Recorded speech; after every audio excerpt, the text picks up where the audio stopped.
रेगिस्तान का इलाका है तो ये प्रोडक्टिव रेगिस्तान है। इतों प्रोडक्शन होती है, इतों पैदावार होती है। तुहानूं दिखाने किहड़ी फसल इत्थे होंदी है। सारिਆਂ ਨੂੰ पता टिब्बियां ते होर तो कोई चीज़ काश्त की नहीं जा सकती। तुसीं चने काश्त कर सकते हो। ਜਿਹੜਾ भी साडा प्रोडक्टिव थल है, ये थल ਇਹਦੇ ਵਿੱਚ ਲਈਏ पत्थर का थल आ ਜਾਂਦਾ। ਤੇ ਅੱਜ ਅਸੀਂ ਇਸੇ ਇਲਾਕੇ ਦੇ ਵਿੱਚ ਮੌਜੂਦ ਹਾਂ ਤੇ ਅੱਜ ਤੁਹਾਨੂੰ ਅਸੀਂ ਇੱਥੇ ਚਣੇ ਵੀ ਦਿਖਾਵਾਂਗੇ ਜਿਹੜੇ ਕਿ ਤਿਆਰ ਹੁੰਦੇ ਨੇ ਅੱਲਾ ਦੇ ਆਸਰੇ ਤੇ।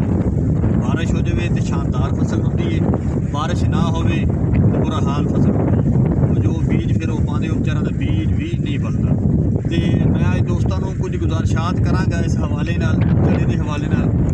ਤੇ ਇੱਥੇ ਬਾਕੀ ਤਾਂ ਚੀਜ਼ਾਂ चलो असी अल्लाह ताला की ज़ात नहीं करना, बारिश आनी तो वो वास्ते फिर जो अमल दखल तो साढ़े हथ में नहीं है, जी साढ़े हथ में आ असी वो बारे डिस्कस करते हैं।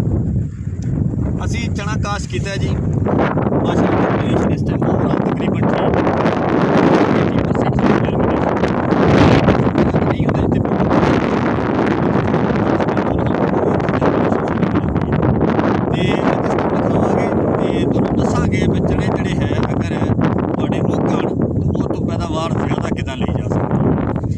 गल करते हैं पैदावार लैण वास्ते सानू की चाहिए जी, उन्होंने खुराक देनी चाहिए। खुराक हम इतने पानी के नाल असीं दे नहीं सकते, सानू फोलियर स्प्रे जाना पैना।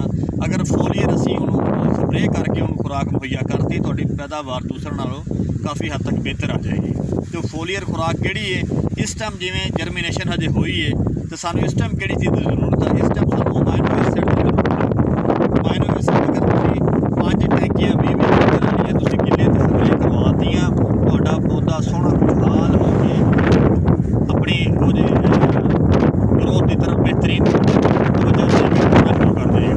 तो जिसले ग्रोथ बेहतर होनी है ऑटोमैटिक उसके फुल जो लगन सोहने शानदार लगनगे। अगर तुम चाहते हो कि फुल जरा ज़्यादा लगन फिर तुहानूं उहदे नाल एक स्प्रे फिर करनी पैनी। NPK तुसीं अगर मिला के किलो एक पैक जिहड़ा तुसीं स्प्रे कर दोगे तो शानदार तुहाडा फुल तुहाडा साल का सारा वो तुहाडे पॉट दे विच कन्वर्ट हो जाएगा तो अच्छी होनी पैदावार आ सकती है। फर्द करो अगर किसी की एक तरीका एक शार का तरीका अगर कर लोगे तो इंशाल्लाह उम्मीद करते हो तो कम से कम 2 बोरियां निकलणगियां। आसान है पर असीं देखिया कुछ करते 5-5 बोरियां भी लोग चकते, कुछ अच्छियां पट्टियां भी मौजूद हैं रेगिस्तान च।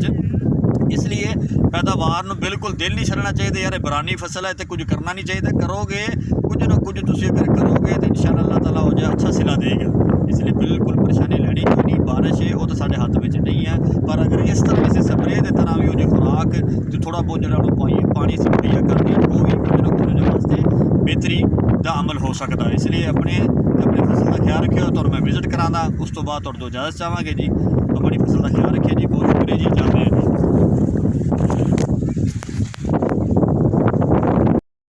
जी दोस्तों, ये तुम देख सकते हो माशाल्लाह जर्मिनेशन अच्छी हुई है। कोई शक नहीं माशाल्लाह बहुत खुशहाल है।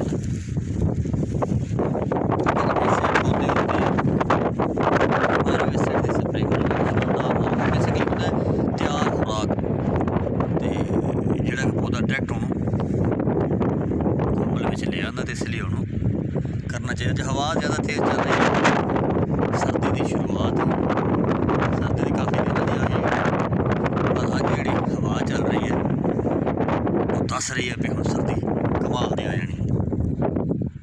ये देखो जी रेगिस्तान बिल्कुल